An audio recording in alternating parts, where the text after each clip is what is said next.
Praise the Lord, hallelujah, जय यीशु।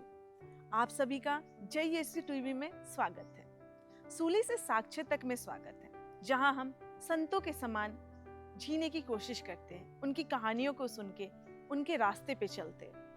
आज हम जिस संत के बारे में बात कर रहे हैं वो संत है सेंट जूलिया। इन्हें कोर्सिका के संत जूलिया के नाम से भी जाना जाता है। सेंट जूलिया का जन्म कार्थरेज में हुआ और वो एक कुलीन परिवार से नाता रखती थी। उनके माता पिता उन्हें शुरू से ही, बचपन से ही धार्मिकता सिखाते थे। वह बचपन से ही आस्था और धार्मिकता में आगे बढ़ते रही। प्राचीन शहर कार्थरेज का निर्माण फोनोसियोनों ने किया था। यह शहर भूमध्य सागर के पश्चिम में रोम से हमेशा प्रतिस्पर्धा करता रहता था।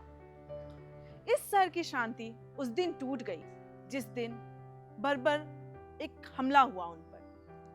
इस हमले में वह शहर जिसमें ठंडी हवा चलती थी और खूबसूरत सी नज़ारे दिखाई देते थे, सुनहरी धूप उगा करती थी, उसमें चीख पुकार और अराजकता भर गई। सबों के घर जला दिए गए और परिवार से बच्चे अलग कर दिए गए। उनमें से एक सेंट जूलिया भी थी जो अपने माता पिता से अलग हो गई। इस कठिन परिस्थिति में भी उन्होंने प्रार्थना करना ना छोड़ा और अपने विश्वास पर अडिग रही।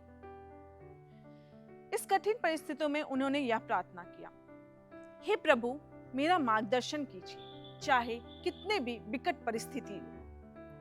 जब सब कुछ खत्म हुआ तब वह उस समय दास बाजार ले जाया गया उन्हें, जहां उन्हें बेचा जाना था, जहां पैसों से उनकी भविष्य निर्णय होनी थी। जूलिया को एक मूर्ति पूजक यूसीबियस ने खरीदा। यूसीबियस एक मूर्ति पूजक और ऐसा व्यापारी था जो कभी भी एक शहर में नहीं टिकता था, परंतु इधर उधर जाता रहता था। संत जूलिया अपने व्यवहार से, अपने कार्यों में हमेशा अडिग रहती थी। अपने प्रार्थना में, अपने विनय प्रभाव और प्रसन्नचित्त व्यवहार से लोगों को अपनी ओर आकर्षित करती थी। यूसीबियस भी उसके इस व्यवहार से अत्यंत प्रसन्न रहता था। जूलिया ने अपने कार्यों के द्वारा यह प्रकट किया कि वह ईश्वर से प्रेम करती है। साथ ही साथ वह जब भी उन्हें फ्री समय मिलता था, वो धार्मिक किताबें पढ़ा करती थी और प्रार्थना में लगी रहती थी। एक दिन यूसीबियस ने उत्सुकता पूर्वक जूलिया से पूछा, तुम उस ईश्वर की पूजा क्यों करती हो, प्रार्थना उस ईश्वर से क्यों प्रार्थना करती हो जो तुम्हें गुलामी से मुक्त नहीं कर सकता? जूलिया ने प्रसन्नचित्त व्यवहार से जवाब दिया, मैं पहले से स्वतंत्र हूँ, मेरी आत्मा प्रभु के साथ है और मुझे कुछ नहीं चाहिए और उनके प्रेम से मुझे कोई अलग नहीं कर सकता। उसके बाद भी यूसीबियस ने उसके विश्वास को तोड़ने के लिए बहुत बार कोशिश की, परंतु हर बार यूसीबियस हार गया। फिर उसने निर्णय लिया कि अब वह जूलिया को कभी अपने विश्वास से हटने नहीं बोलेगा। यूसीबियस जूलिया को खोना नहीं चाहता था, क्योंकि उसे इतना अच्छा काम करने वाली नहीं मिलेगी। वह हर काम को विनम्रता, उत्सुकता से करती थी और अपने प्रसन्नचित्त व्यवहार से सबों को खुश रखती थी। उसने अपनी विकट परिस्थितियों में भी कभी शिकायत नहीं की, परंतु हर कार्यों में परमेश्वर का प्रेम प्रकट किया। एक बार की बात है, यूसीबियस अपने व्यापार के सिलसिले में समुद्री यात्रा कर रहा था और जूलिया भी उसके साथ यात्रा कर रही थी। उस समय वह जहाज एक भयंकर तूफान से घिर गया। उस जहाज में अधिकतम लोग मूर्ति पूजक थे। सब अपने अपने देवताओं से प्रार्थना करने लगे। जूलिया भी अपने परमेश्वर से प्रार्थना करने के लिए एक केबिन में चली गई और घुटने टेककर प्रार्थना करने लगी। उन्होंने बड़ी श्रद्धा से प्रार्थना की, हे प्रभु, अपना हाथ बढ़ाकर हमारा मार्गदर्शन करें। यदि यह मेरा आखिरी दिन है तो मुझे अपने राज्य में स्वीकार करें, लेकिन यदि यह तुम्हारी इच्छा है तो हमें बचाओ, ताकि हम एक बार फिर तुम्हारे प्रेम के साक्षी बन सके। आखिरकार जब तूफान थमा, जहाज कोर्सिका द्वीप के उत्तरी भाग में पहुंच गया। वहां उन लोगों ने लंगर डाल दी। जब तूफान से निकलकर जहाज उत्तरी कोर्सिका द्वीप पहुंचा तो वहां लोग मूर्ति पूजा के लिए बलिदान देने के लिए तैयार थे। जहाज के लोग पूरी तरह से थके हुए और टूटे हुए थे। कोर्सिका द्वीप का गवर्नर फेलिक्स ने उन सभी का स्वागत किया और मूर्ति पूजा में शामिल होने को कहा।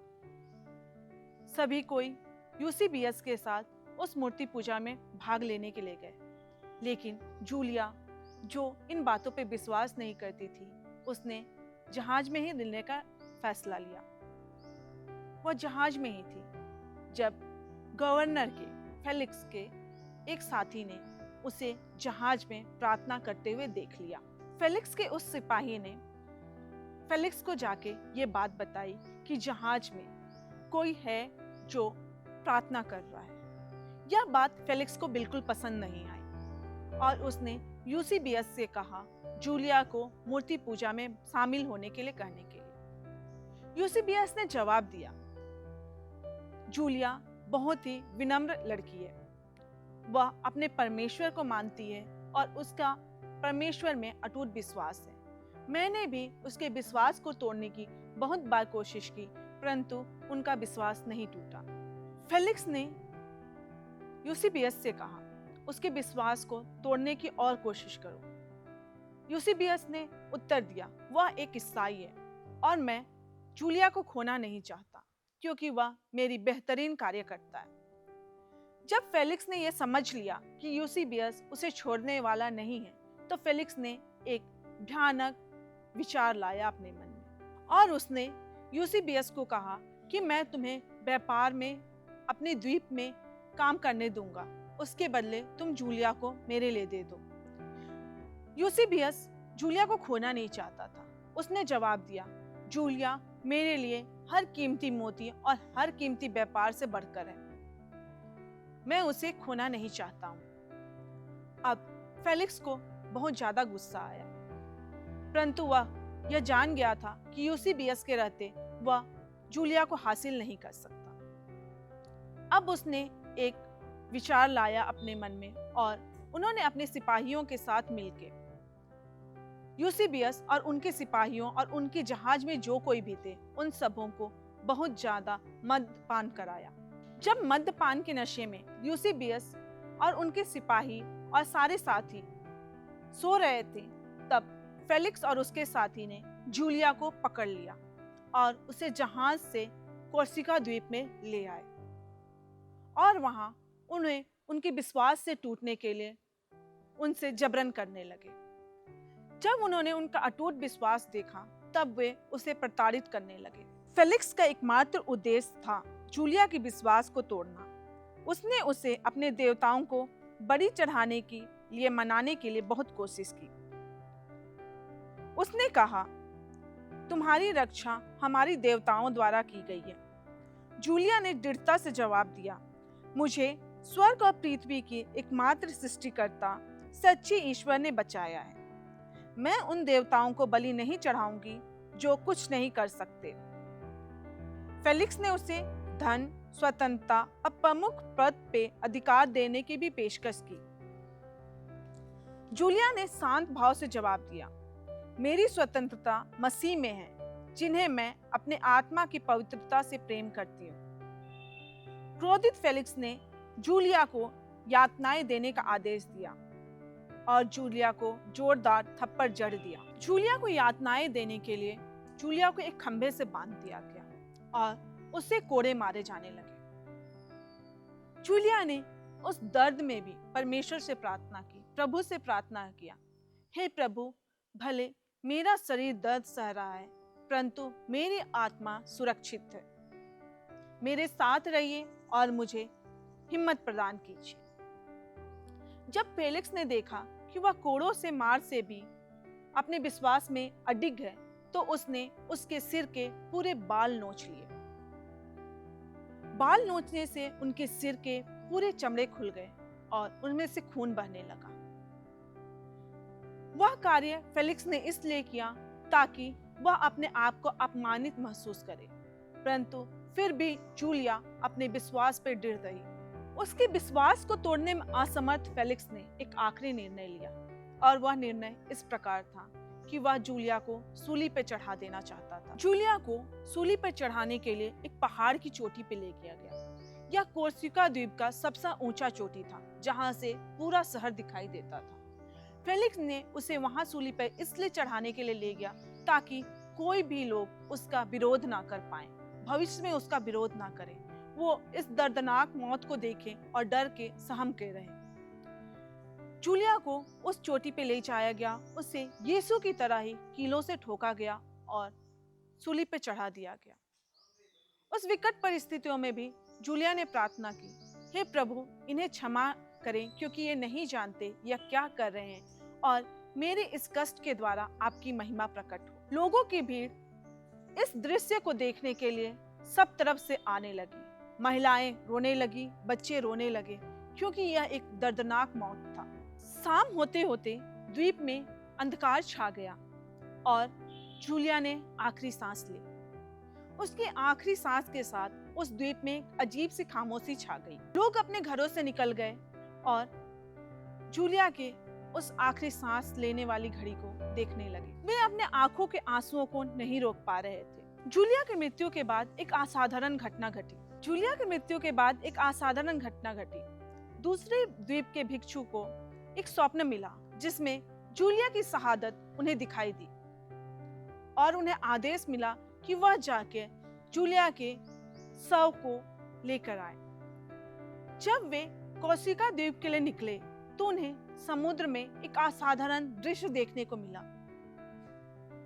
एक क्रूज पे जूलिया का शरीर था और वह असाधारण रूप से समुद्र में तैर रहा था।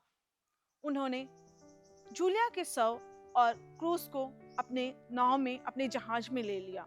भिक्षुओं ने उनके शरीर को अपने द्वीप में लाकर साफ किया, तेल से विलेपन किया और दफनाया।